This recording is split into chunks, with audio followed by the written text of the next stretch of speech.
Hi, my name is Joshua Wolf, and I'm a senior at Kennesaw State University.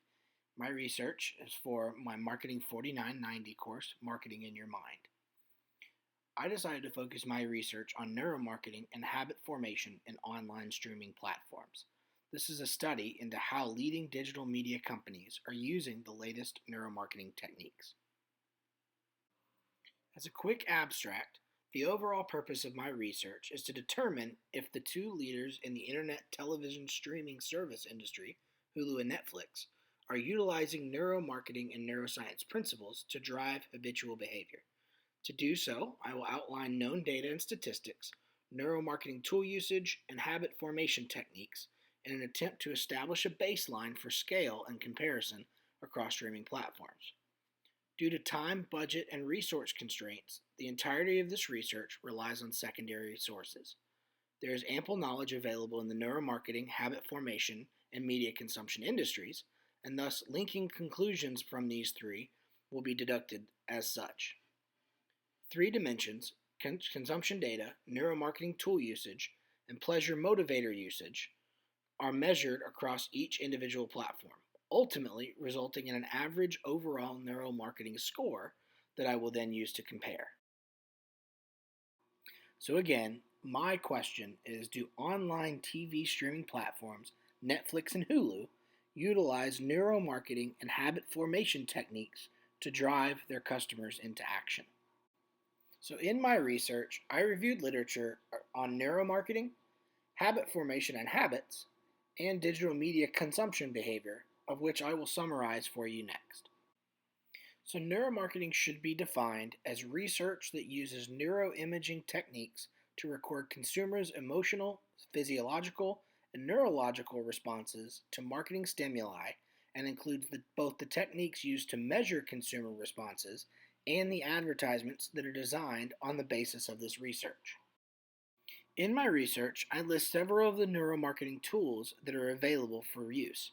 Some of these include functional magnetic resonance imaging, or fMRI, positron emission tomography, or PET, EEG technology, steady state topography, MEG technology, galvanic skin response and skin conductance response, GSR and SCR, eye tracking, and facial recognition, or EMG.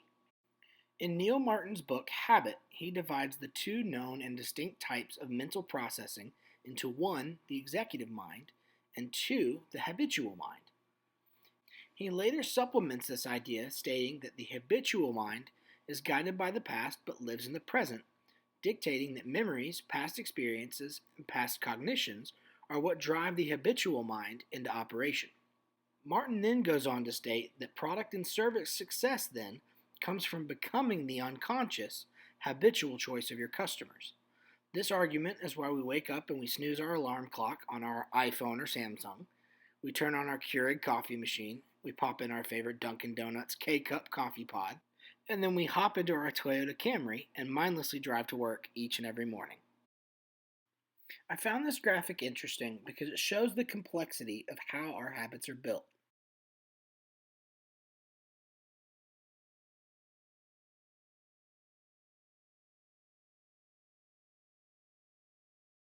Neuroscientist and founder CEO of Neurons Incorporated, Dr. Thomas Zöger-Ramsay, states that when looking at habits from a biological standpoint, the deep subcortical structures of the brain's basal ganglia are an essential part of the brain's habit system.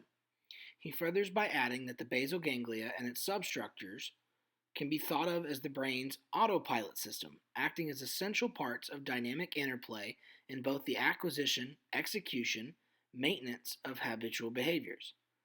In this book, Introduction to Neuromarketing and Consumer Neuroscience, Ramsay breaks behaviors into three categories. 1. Instinctual behavior. 2. Habits and automatic behavior. And 3. Evaluation and labeling. This aligns well with what many neuroscientists refer to as the reptilian brain.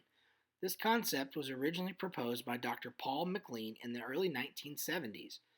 The reptilian brain, or R-complex, represents one-third of the evolutionary triune human brain and is very important for integrating the kinds of behavior involved in self preservation and the preservation of the species and prosmatic communication. This is essentially the very first, or the red, central brain that's pictured on the screen. The other two parts of the triune brain are then increasing in complexity and are listed in yellow and then teal. It's no surprise that our digital media consumption behaviors have changed drastically in the last 5 to 10 years. In fact, a 2016 Journal of Promotional Communication study concluded that the internet and the use of social media is more a prevalent part of people's lives now than ever.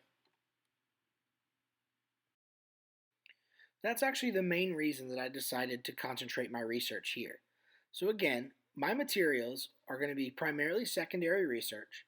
My target population includes the over 200 million users of the top two online streaming platforms, Hulu and Netflix, and my procedure will be based on those two applications and a three-tiered test.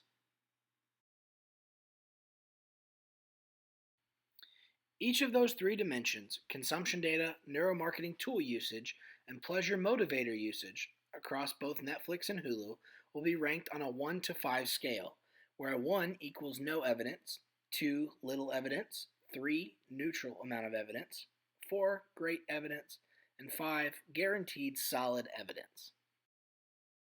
Next, I will present to you my research findings. I'm going to start with Hulu, and I'll break down the consumption data and statistics, the neuromarketing tool usage, and the hedonic motivators or pleasure motivators.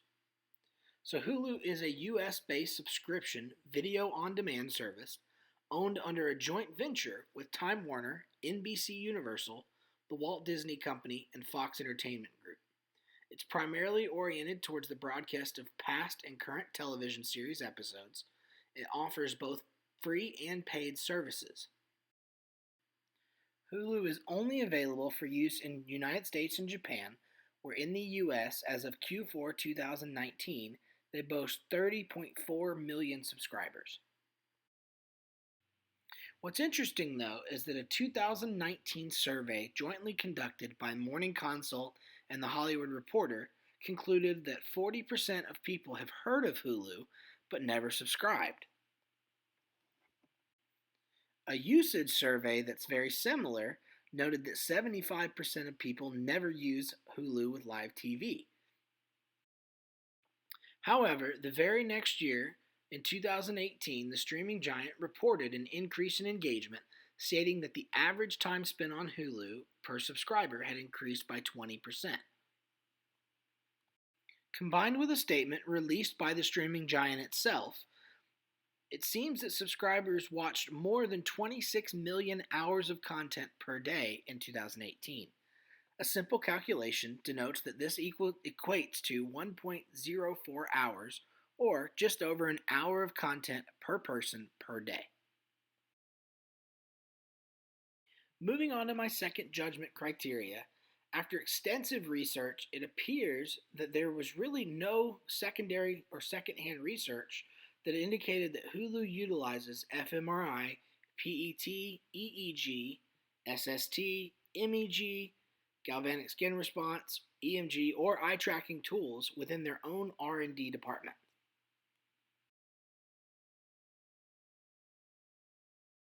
So moving on to my third criterion, which is hedonic motivators, Craig Erwich, the head of content at Hulu, says the following about their platform. We want to give viewers the opportunity to discover their favorite shows every week. Like you, we value the shared experience and the joy of the water cooler that is the television. What he means by this is that their strategy at Hulu is a bit different from their competitors. Instead of making it so that all episodes are released at once like other platforms, Hulu drops their original content on a weekly traditional schedule like most other TV channels. They do this in a way that makes sure to excite conversation around the content. Liz Tiglar, producer of show Casual, says the following. I'm excited about how our show is being rolled out. For me, the problem with binge viewing is that you don't get to talk about it with anybody and you watch it too quickly. It's almost like overeating. You're not processing it fully. I think there's something great about being able to really, really digest something. And she's exactly right. There's actually something biological about how our brain works with communication with others. In fact, it's this bounce between our emotional state and our executive state, or the limbic system and the prefrontal lobes, that actually helps drive a habit back and forth, back and forth. Beyond the way the platform schedules their content, they also have a couple of personalization methods in place to trigger the more emotional side of our pleasure sensors. Hulu Taste Picker is a quick onboarding process where users choose their favorite shows, movies, and genres when they start their profile. Then, up next, an autoplay feature will automatically queue up and play another video when their current video is about to end based on personal tastes and preferences. This constant trigger of our emotional pleasure responses helps keep us engaged and helps keep us motivated to watch Hulu. So, moving over to Netflix, we'll approach this research in the same exact manner. Netflix is a streaming service that allows users to watch a variety of award winning TV shows, movies, and documentaries on more than thousands of internet connected devices. They offer 4 total subscription plans, each varying with number of simultaneous screen allowances and definition types. Each plan comes with a free 30-day trial for new members, but otherwise is a paid-only subscription service. All the way from the third quarter 2011 through Q4 2019, Netflix has seen steady growth in their number of paying subscribers. They've recently reported over 167 million paid subscribers at the end of 2019 in the United States alone. A 2018 year-end poll showed that heading into the new year in 2019, 60% of respondents currently subscribe to Netflix, 15% had subscribed in the past, and 25% had never subscribed to Netflix. From the looks of this survey, there weren't any respondents that had never heard of Netflix. And in fact, 59% of 16 to 34-year-olds rank Netflix as the number 1 most indispensable TV network and video source. 22% of respondents said that they actually watched Netflix several times a day.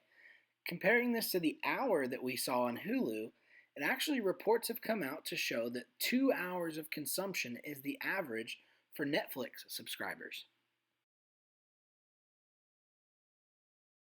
Moving over to the second dimension of measurement, neuromarketing tool usage, Netflix actually has what they call a Netflix Hack Day every year, where they encourage their employees to build and show off a new feature, tool, or quirky app. The goal here is simple: experiment with new ideas and technologies, engage with colleagues across different disciplines, and have fun.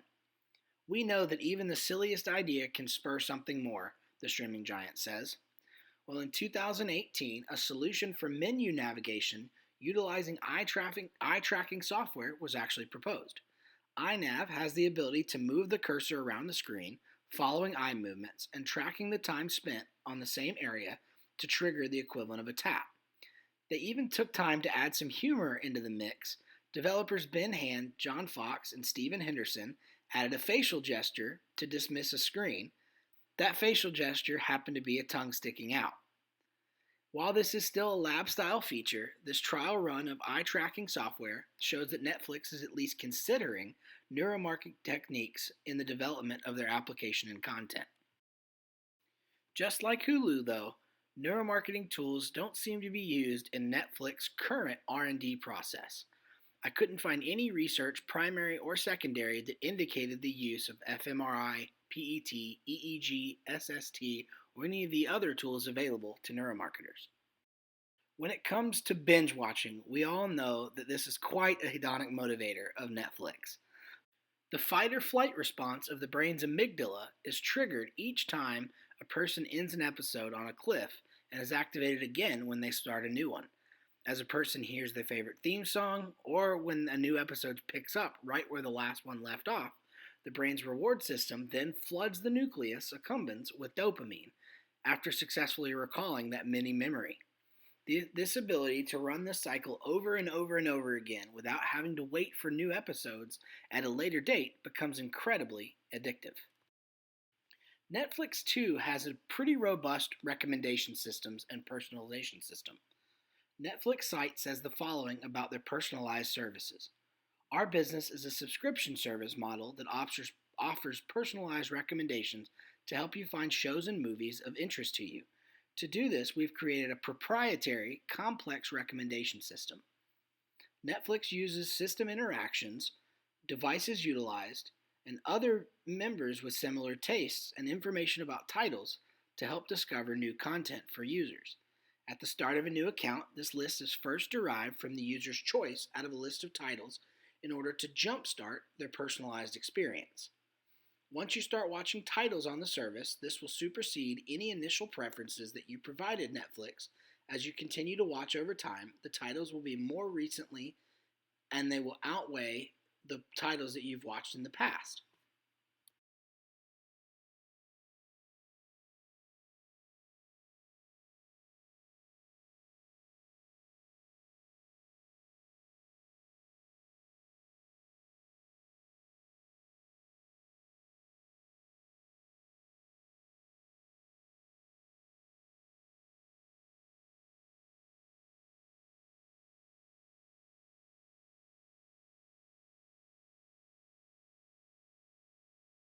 Based on all the presented information, I've given Hulu the following three scores. On consumption data and statistics on neuromarketing, I give them a 1. On neuromarketing tool usage, I also give them a 1. But on hedonic motivators, I give them an outstanding 4. Since Netflix had higher consumer data and higher consumer rating and satisfaction, I give them a 2. For neuromarketing tool usage, I also give them a 2 since they were using eye tracking software in their labs. I give them a 3 on hedonic motivators. Combined and averaged, this gives Hulu an average of a 2.00 and Netflix a 2.33. This actually disproves my original hypothesis. I originally hypothesized that both Netflix and Hulu were strong in their neuromarketing efforts and that they were incorporating neuromarketing into their research and development. But based on these low scores and based on the 3 data points that I collected on each, it appears that neither of them are currently using it at the forefront of their content development. There appears to be room for growth in terms of total adoption rates and actual neuromarketing tool usage in the formation and creation of content and points of interaction. The results of this research have determined that Hulu and Netflix are not currently utilizing known neuromarketing and habit-driving techniques in their R&D of new content to drive action. In future research opportunities, it would be well advised to research other leading platforms, possibly YouTube or YouTube TV, maybe even Amazon Prime, to develop a better sense of whether or not the industry as a whole is beginning to employ neuromarketing techniques in their content's developmental stages. Furthermore, it's no secret that advertising agencies utilize this type of technology in their ad creation developments, and it would be worth researching if movie and film creators, as opposed to streaming platforms, are utilizing technology and principles. Finally, possibly the most beneficial future research would test the advantages gained by utilizing neuromarketing techniques in the developmental stages of content.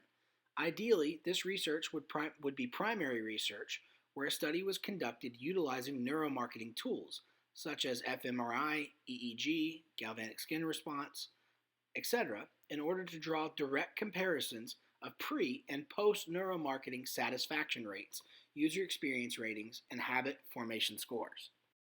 I want to take time to thank you for listening to my research. This research was exciting for me as I was very interested in the habits on YouTube and Netflix. I anticipate doing future research and am grateful for the opportunity to have conducted what I've conducted. I've listed my resources, references, and bibliography below. Please reach out if you have any questions. Thanks.